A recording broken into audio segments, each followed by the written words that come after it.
रजनी की शादी को 7 महीने हो चुके थे। अभी तक वो अपने पति से ज्यादा खुल नहीं पाई थी।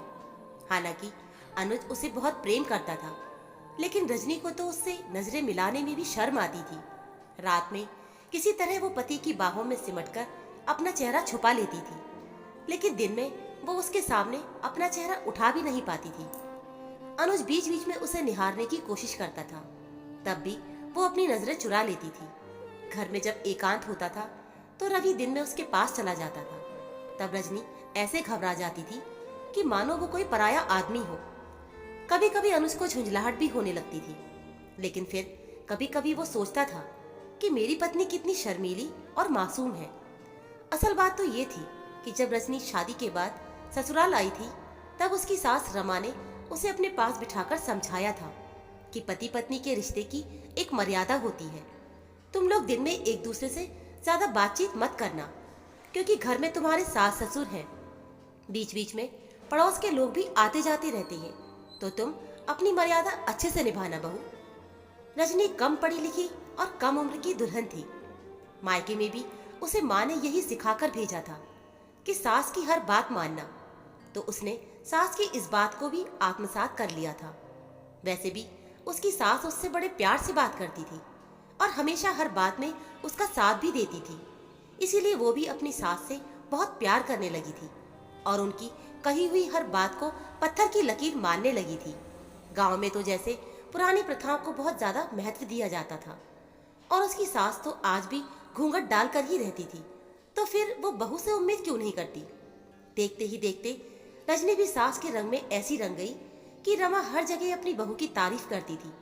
लेकिन अनुज बड़ा परेशान रहता था, क्योंकि वो पढ़ा लिखा लड़का था। भले ही वो शहर से पढ़ाई करके वापस गांव आकर खेती का काम कर रहा था, लेकिन उसकी सोच तो आधुनिक हो गई थी। ऐसे में वो चाहता था कि पत्नी खुलकर उससे अपने मन की बातें करे, उसके साथ हंसी मजाक करे।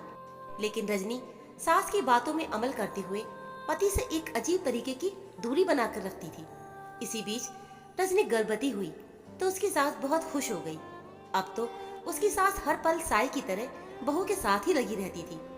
लेकिन अनुज को अपनी पत्नी के साथ एकांत में कुछ प्यार भरे पल बिताने का मौका नहीं मिलता था। खैर, अनुज ने सोचा कि कुछ ही महीनों की तो बात है। देखते ही देखते 9 महीने बड़े आराम से निकल गए और रजनी ने एक प्यारे से बेटे को जन्म दिया। रजनी थोड़ी कमजोर हो गई थी, तो उसकी सास उसे अभी भी अपने कमरे में ही सुला रही थी, ताकि उसकी अच्छे से देखभाल कर सके। रजनी के ससुर रामलाल जी इंतजार कर रहे थे कि कब बहू स्वस्थ हो और वापस अपने कमरे में सोए, तो उन्हें भी उनका कमरा वापस मिले।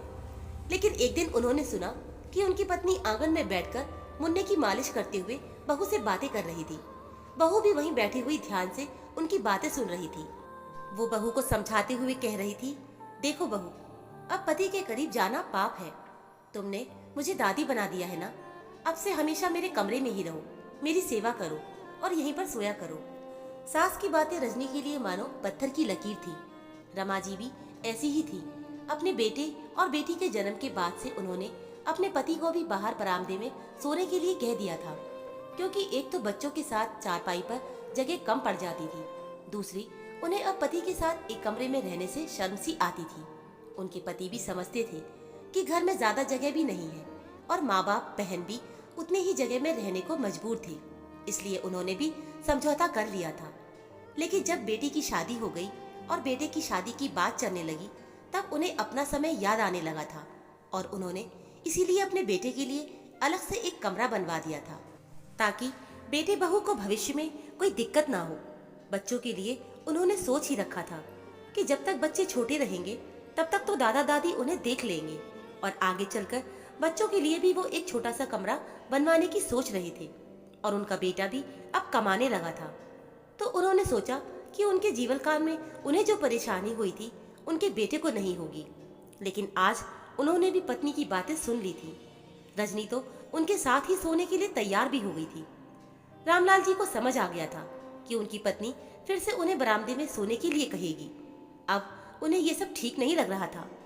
जब तक बेटी की शादी नहीं हुई थी तब तक वो माँ के साथ कमरे में ही रहती थी। बेटी की शादी के बाद से ही तो उन्हें उनका कमरा नसीब हुआ था, और अब फिर से उन्हें कमरे से बाहर निकालने के आसार दिखाई दे रहे थे। ऊपर से उन्हें अनुज के लिए भी बड़ा बुरा लग रहा था। अब ऐसे में वो शर्म के मारे शायद ही माँ के सामने आवाज उठा पाता। इसीलिए आज रामलाल जी ने चुप रहना उचित नहीं समझा। वो रमा को आवाज लगाते हुए कहने लगे, अरे अनुज की अम्मा, जरा यहाँ तो आना। दिन दहाड़े उनके पति कमरे में बुला रहे थे तो उन्हें बहुत तेज गुस्सा आया और वो गुस्से से तमतमाते हुए कमरे में पहुंची और कहने लगी, क्या है जी, दिन पर दिन आप कितने बेशर्म हुए जा रहे हैं।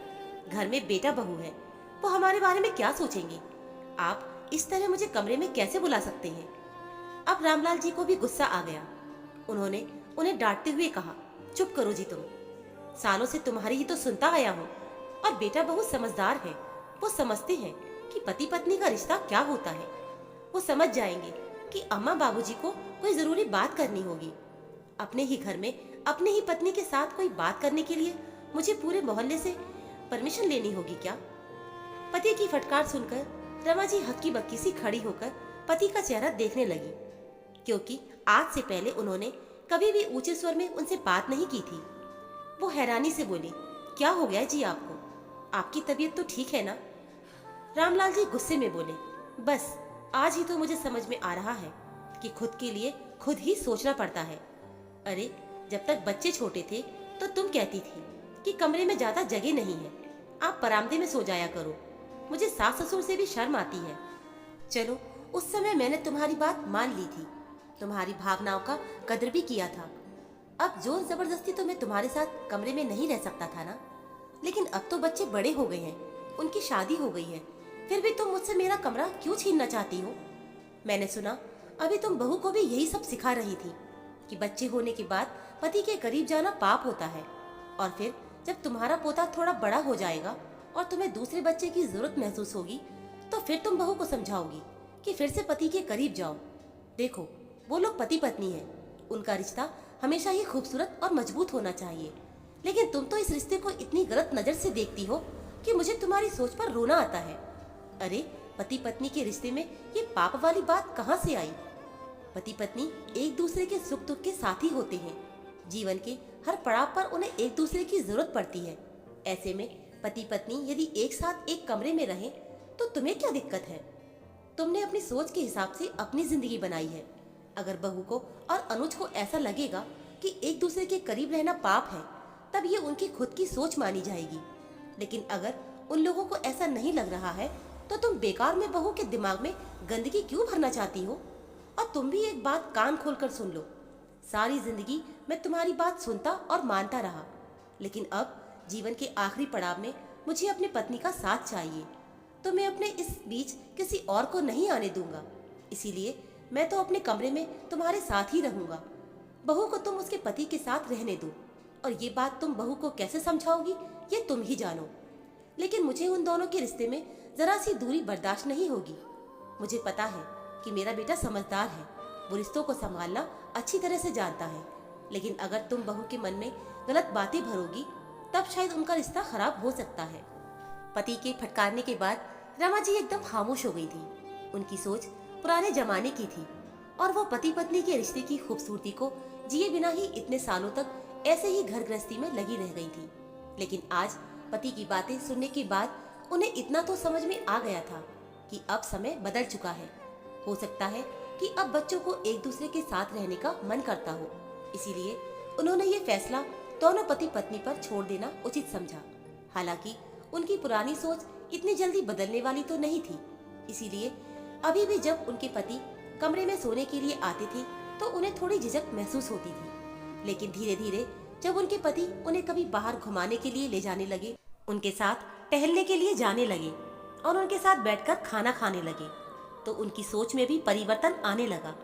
और वैसे भी पहले तो जब वो कोशिश करते थे तो रमा जी विरोध कर देती थी, लेकिन अब वो भी पति के रंग में रंगने लगी थी और उन्हें अपनी दुनिया पहले से ज्यादा खुशहाल दिखाई देने लगी थी। वहीं उन्होंने रजनी को भी समझा दिया था कि बहू, मेरी सोच गलत थी, पति के करीब जाना पाप नहीं होता है। तुम लोग प्यार से मिलजुल कर हमेशा साथ रहना, मेरे लिए इतना ही काफी होगा। रजनी भी अब अपनी शादीशुदा जिंदगी और अपने पति की प्यार भरी छेड़छाड़ और उसकी शरारतों का आनंद लेने लगी, और अब वो भी पति से दूर भागने की कोशिश नहीं करती थी। दोस्तों, जिंदगी का कोई भरोसा नहीं होता, ऐसे में अपने जीवन साथी के साथ प्यार भरे पल बिताने में कभी पीछे नहीं हटना चाहिए। और पति पत्नी का रिश्ता केवल संतान की उत्पत्ति तक नहीं होता, बल्कि जीवन के हर मोड़ पर जीवन साथी की जरूरत भावनात्मक रूप से महसूस होती है। तो भावनात्मक रूप से भी यदि जीवन साथी एक दूसरे का साथ दे तो बहुत सारी परेशानियां आसानी से हल हो जाती हैं। तो दोस्तों, इस कहानी पर आपके विचार हमें कमेंट बॉक्स में जरूर बताइएगा। और अगर आपको कहानी अच्छी लगी हो तो प्लीज कहानी को लाइक, शेयर व चैनल को सब्सक्राइब जरूर कर लीजिएगा। तो मिलते हैं फिर एक नई कहानी के साथ। कहानी सुनने के लिए आप सभी का बहुत बहुत धन्यवाद।